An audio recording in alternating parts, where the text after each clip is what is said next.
Little flower Cherupushpam എന്ന പേരിൽ അറിയപ്പെടുന്ന വിശുദ്ധ കൊച്ചു ത്രേസ്യ ഫ്രാൻസിലെ അലൻക്ലോണ്ട് 1873 ജനുവരി 2 ജനിച്ചു.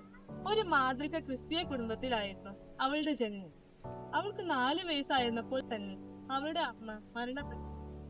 ഒരു ദിവസം അവളുടെ പിതാവ് തോട്ടത്തിൽ നടന്നുകൊണ്ടിരിക്കുമ്പോൾ മതിലിൽ മുളിച്ചു നിന്നിരുന്ന ഒരു ചെറിയ ചെടി പൂവോടെ പറിച്ചെടുത്ത് അവൾക്ക് കൊടുത്തിട്ട് പറഞ്ഞു, മോളെ, നീയാണ് ഈ ചെറിയ വെളുത്ത പൂവ്. സ്വർഗസ്ഥനായ പിതാവ് ഈ പൂവിനെ എന്ന പോലെ നിന്നെയും കാത്തു പരിപാലിക്കും. ആ പൂവ് വിശുദ്ധ കൊച്ചു ത്രേസ്യ തന്റെ പുസ്തകത്തിൽ മരണം വരെ കാത്തു സൂക്ഷിച്ചു. അന്നു മുതൽ ചെറുപുഷ്പം എന്ന പേരിൽ അറിയപ്പെടാൻ തുടങ്ങി. ഒരു ചെറിയ കുട്ടിയായിരുന്നപ്പോൾ തന്നെ കന്യാമയുടെ ജീവിതം അവളെ ഏറെ ആകർഷിച്ചിരുന്നു. വിശുദ്ധ കൊച്ചു ത്രേസ്യയുടെ ജീവിതം നൊമ്പരങ്ങളും വേദനകളും നിറഞ്ഞതായിരുന്നു. കുഞ്ഞുനാളിൽ തന്നെ അവളുടെ അമ്മയുടെ മരണം അവളെ തളർത്തി. പിന്നീട് 15-ാമത്തെ വയസ്സിൽ കർമ്മല മഠത്തിൽ ചേരാൻ വളരെയേറെ തടസ്സങ്ങൾ നേരിടേണ്ടി വന്നു. കർമ്മല മഠത്തിലെ ജീവിതം പ്രതീക്ഷിച്ച പോലെ അത്രയ്ക്കും എളുപ്പമായിരുന്നില്ല. തെറ്റിദ്ധാരണകളും കുത്തുവാക്കുകളും ക്ഷയരോഗവും അവളെ വളരെയേറെ തളർത്തി. അവളെ ഏറെ തളർത്തി.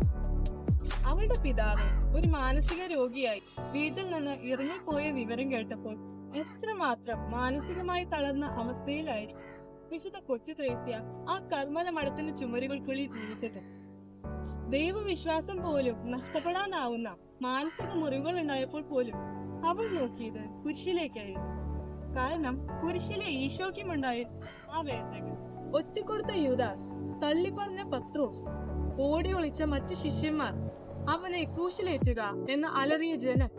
എന്നിട്ടും പാതുവഴിയിൽ വെച്ച് ക്രിസ്തു കുരിശ് ഉപേക്ഷിക്കുന്നില്ല. തന്റെ സഹനങ്ങളെല്ലാം കൊച്ചു ത്രേസ്യ കുരിശിലേക്ക് ചേർത്ത് സമർപ്പിച്ചു.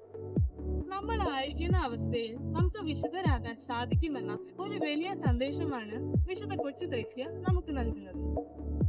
ചില കുറുക്കു വഴികളിലൂടെ സ്വർഗം നേടാനാകുമെന്ന് വിശുദ്ധ നമ്മെ പഠിപ്പിക്കുന്നു. ദൈവത്തിനോടുള്ള ആഴത്തിലുള്ള സ്നേഹവും വിശ്വാസവുമാണ് ആ കുറുക്കു വഴികൾ. 24-ാമത്തെ വയസ്സിൽ 1897 സെപ്റ്റംബർ 30 ക്ഷയരോഗം മൂലം മരണമടഞ്ഞു.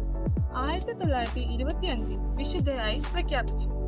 ഒരു മിഷണറിയാകാൻ അതിയായി ആഗ്രഹിച്ചിരുന്ന വിശുദ്ധയെ 1928 11-ാം പിയൂസ് മാർപ്പാപ്പ മിഷണറിമാരുടെ മധ്യസ്ഥയായി പ്രഖ്യാപിച്ചു.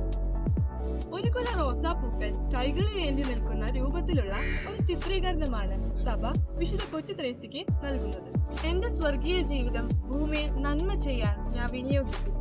അനുഗ്രഹങ്ങളുടെ റോസാ പുഷ്പങ്ങൾ ഞാൻ പൊഴിക്കും എന്ന വിശുദ്ധയുടെ വാഗ്ദാനം ഇന്നും നിറവേറ്റിക്കൊണ്ടിരിക്കുന്നു.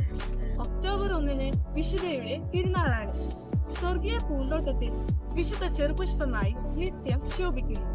വിശുദ്ധർ ഒരിക്കലും മരിക്കുന്നില്ല. നമ്മുടെ പ്രതീക്ഷയായി എന്നും നമ്മുടെ മനസ്സിൽ ജീവിക്കുന്നു. നന്ദി.